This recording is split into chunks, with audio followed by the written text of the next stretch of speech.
Hello students, आज हम plant tissue culture में न्यूट्रिएंट मीडिया किस तरह से बनाया जाता है, उसका क्या कंपोजिशन है, स्टॉक सॉल्यूशन कैसे बनाया जाता है, इसको डिस्कस करते हुए इसको आज कंप्लीट करेंगे। कल हमने देखा था कि प्लांट टिश्यू कल्चर में काम आने वाले जो बेसिक इंग्रेडिएंट्स हैं, macronutrients, micronutrients, then vitamins, amino acids, plant growth regulators and carbon source, जिसमें कि हमने सुक्रोज देखा था प्लस जेलिंग एजेंट अगर देखा। ये सब हमने कल इनका फंक्शनल रोल डिस्कस किया था।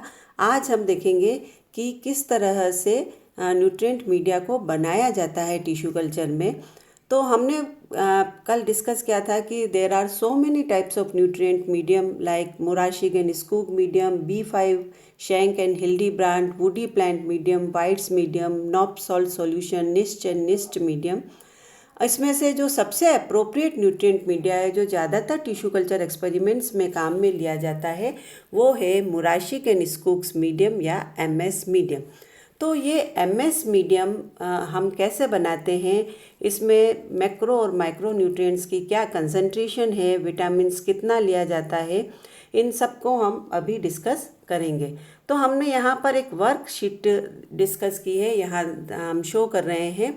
इसमें हम देख रहे हैं कि जो टिश्यू कल्चर मीडिया है, सपोज़ कि MS मीडियम है, इस MS मीडियम में हमको जो कॉन्स्टिट्यूएंट्स चाहिए, ammonium nitrate, potassium nitrate, calcium chloride, magnesium sulphate, potassium hydrogen phosphate, 1 litre में अमोनियम नाइट्रेट 1650 चाहिए, पोटेशियम नाइट्रेट 1900, कैल्शियम क्लोराइड है 440, और इस तरह से हमको अलग अलग रिक्वायरमेंट है यहाँ पर मीडियम की। तो जब हम इनको देखते हैं कि ये अगर हम टिश्यू कल्चर मीडियम बनाना है, सपोज़ कि हमको 1 लीटर मीडियम बनाना है, तो हर बार ये संभव नहीं है कि हम इतने सारे के सारे कंस्टिट्यूएंट्स को एक डेफिनेट कंसंट्रेशन के साथ में मेजर करें और फिर हम मीडियम बनाएं। तो ये काफ़ी टेडियस हो जाता है, बहुत थकाने वाला हो जाएगा और इसमें काफ़ी वक्त कंज्यूम होगा। तो हम ऐसा करते हैं कि इसमें कुछ स्टॉक सॉल्यूशंस बना के रखते हैं, और जब मीडिया प्रिपरेशन किया जाता है तब हम उसका कुछ परसेंटेज लेते हैं, जितना कि सेट हो जाता है रिक्वायर्ड अमाउंट के हिसाब से, जो कि मीडिया कंपोजिशन आवश्यक होता है टिश्यू के लिए, टिश्यू की अच्छी ग्रोथ करने के लिए। तो इस तरह से हम MS मीडियम के बारे में डिस्कस कर रहे हैं। तो हम यहाँ पर MS मीडियम के 4 स्टॉक्स बना लेते हैं, stock solution A, stock solution B, C और D। अब स्टॉक सॉल्यूशन A में हम क्या क्या रखते हैं, जैसे इसमें हमने अमोनियम नाइट्रेट है, potassium nitrate, calcium chloride, magnesium sulphate और पोटेशियम हाइड्रोजन फॉस्फेट है। जो रिक्वायर्ड कंसंट्रेशन है मीडियम में वो तो होता है 1650 से 1900, 440, मैग्नीशियम सल्फेट की 370 और इसका है 170। अब इसको हम अलग अलग इंडिविजुअल वे करेंगे तो काफ़ी समय लगेगा, जैसा कि हमने अभी डिस्कस किया। तो हम अमोनियम नाइट्रेट का 30 ग्राम्स पर लीटर, बहुत हाई कंसंट्रेशन ले लेते हैं। पोटेशियम नाइट्रेट की 38, कैल्शियम क्लोराइड की 88 और मैग्नीशियम सल्फेट की 7.4 ग्राम और पोटेशियम हाइड्रोजन फॉस्फेट की 3.4 ग्राम कंसंट्रेशन को हम वे करते हैं, और फिर इन सब को मिलाकर हम एक स्टॉक सॉल्यूशन बनाएंगे और उसको एक बॉटल में भरेंगे, स्टॉक सॉल्यूशन A उसका नाम रख के। और उसको फिर हम क्या करते हैं, उसका 50 ml, ये देख रहे हैं हम यहाँ पर 50 ml जब हम उसका लेंगे, पोर करते हैं किसी एक बीकर में, तो वो 50 ml कंसंट्रेशन जो सेट होती है रिक्वायर्ड है 1650, 1900, 440, 370 और 170। तो ये एक बहुत इजी स्टेप हो जाता है टिश्यू कल्चर में स्टॉक सॉल्यूशंस बनाना, और स्टॉक सॉल्यूशन से फिर उसकी कंसंट्रेशन मेजर करके और फिर पूरा का पूरा मीडिया प्रिपेयर करना, ताकि ये किसी भी तरह से कोई थकाने वाला नहीं होगा और इसमें एरर की संभावना भी कम होगी। इसी तरह से स्टॉक सॉल्यूशन B जब बनाया जाता है, स्टॉक सॉल्यूशन B, इसमें हम boric acid, manganese sulphate, zinc sulphate, potassium iodide, sodium मॉलिब्डेट, copper sulphate और कोबाल्ट क्लोराइड का एक स्टॉक बनाते हैं। इसकी जो रिक्वायर्ड कंसंट्रेशन है वो जो मीडियम में 1 लीटर मीडियम में तो हमको इतनी कंसंट्रेशन चाहिए, जैसे बोरिक एसिड की 6.2 मिलीग्राम पर लीटर, मैग्नीज सल्फेट की 22.3 है, जिंक सल्फेट की 8.6, पोटेशियम आयोडाइड की 0.83, सोडियम मॉलिब्डेट की 0.25, कॉपर सल्फेट 0.025 और कोबाल्ट क्लोराइड की 0.025। अब इतनी कम कंसंट्रेशन को जब हम वे करते हैं तो उसमें एरर की भी संभावना रहती है और बार बार थोड़ा थोड़ा सा वे करना काफ़ी मुश्किल होगा। तो हम फिर से उसको कंसंट्रेटेड फॉर्म में बना लेते हैं। उसकी ये कंसंट्रेशन हम मेजर करते हैं और उन सब को एक बीकर में या एक बॉटल में इकट्ठा करके तैयार कर लेते हैं, इतनी ग्राम कंसंट्रेशंस 1 लीटर के लिए। और फिर जब हमको 1 लीटर मीडियम बनाना है तो उसकी हम ये 5 ml अगर लेते हैं तो ये कंसंट्रेशन सेट हो जाती है, जो कि रिक्वायर्ड कंसंट्रेशन है इन न्यूट्रिएंट्स की। इसी तरह से stock solution C sodium EDTA ferrous sulphate है, और स्टॉक सॉल्यूशन डी में nicotinic acid, pyridoxine HCl, thiamine HCl, glycine और मायो इनोसिटोल है। तो इनकी जो ये कंसंट्रेशन है, ये कंसंट्रेशन हमारे को रिक्वायर्ड रहती है और हम इसको हाई कंसंट्रेशन का सॉल्यूशन बना देते हैं। और जब उसमें से 5 ml लेंगे, 5 ml 1 लीटर के लिए लेते हैं, तो ये काफ़ी आसान, काफ़ी इजी हो जाता है। तो हम MS मीडियम में जो हमारे को रिक्वायर्ड कंसंट्रेशन है और उसका स्टॉक सॉल्यूशन या कंसंट्रेटेड सॉल्यूशन तैयार करते हैं। फिर स्टॉक ए का 50 ml, स्टॉक बी, सी और डी का 5 ml लेते हैं।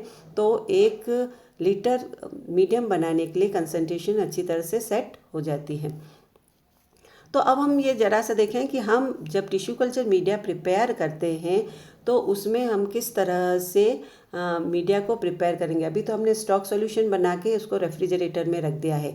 अब सपोज़ कि हमको अपना कोई एक्सपेरिमेंट करना है और 1 लीटर मीडियम बनाना है, तो उस 1 लीटर मीडियम बनाने के लिए हम सबसे पहले क्या करेंगे, अप्रोप्रिएट ग्लासवेयर्स तैयार करेंगे।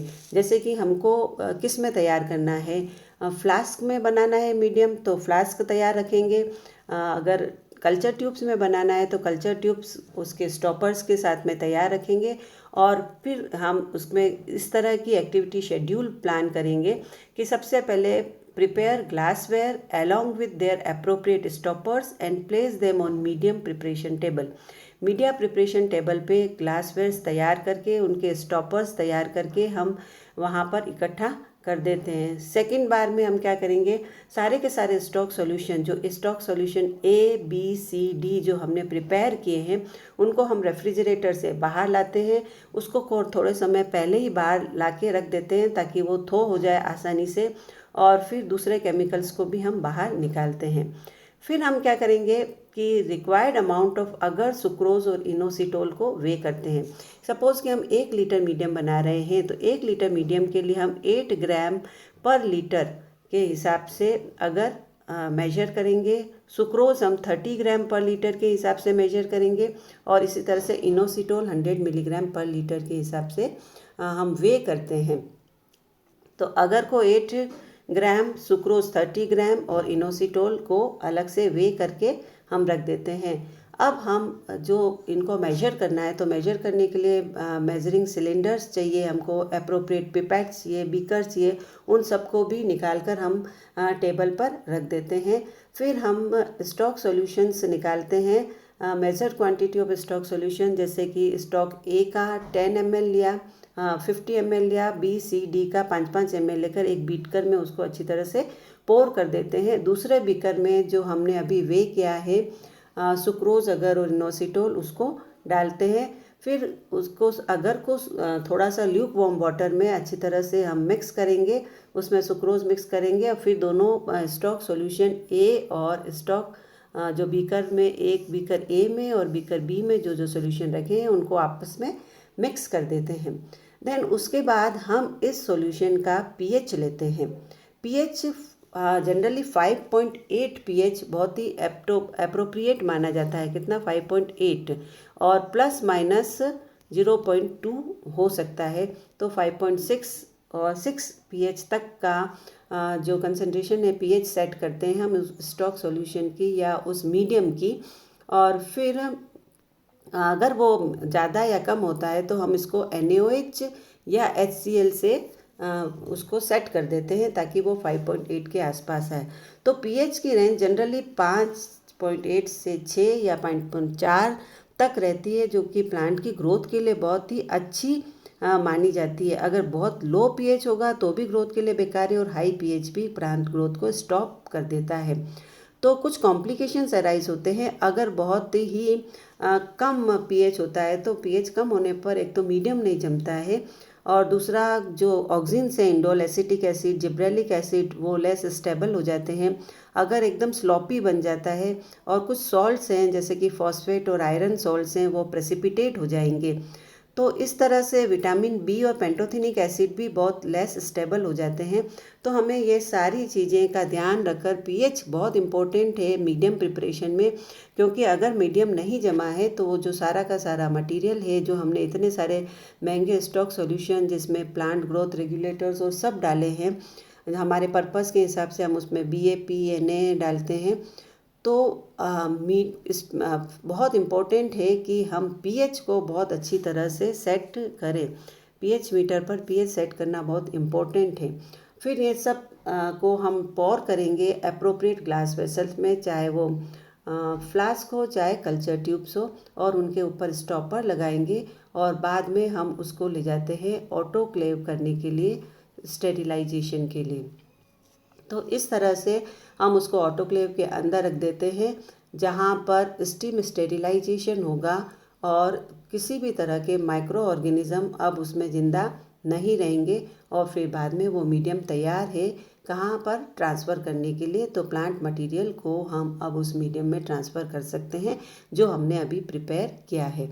तो ये सारा हुआ tissue culture media. Tissue culture क्या है, टिश्यू कल्चर मीडिया कौन कौन से होते हैं, उनमें थोड़ा सा बेसिक डिफरेंस क्या है। सबसे ज़्यादा टिश्यू कल्चर लेबोरेटरीज़ में काम में आने वाला मीडियम जो मुराशिगन स्कूग मीडियम के है, उसकी क्या क्या कंसंट्रेशंस माइक्रो मैक्रो और विटामिन्स की हमको चाहिए होती है, ये सब हमने अभी डिस्कस किया। और उसके बाद हमने बताया कि टिश्यू कल्चर मीडिया को कैसे प्रिपेयर किया जाता है। तो ये कंप्लीट होता है media preparation, stock solution preparation, और major ingredients of the tissue culture medium. Thank you.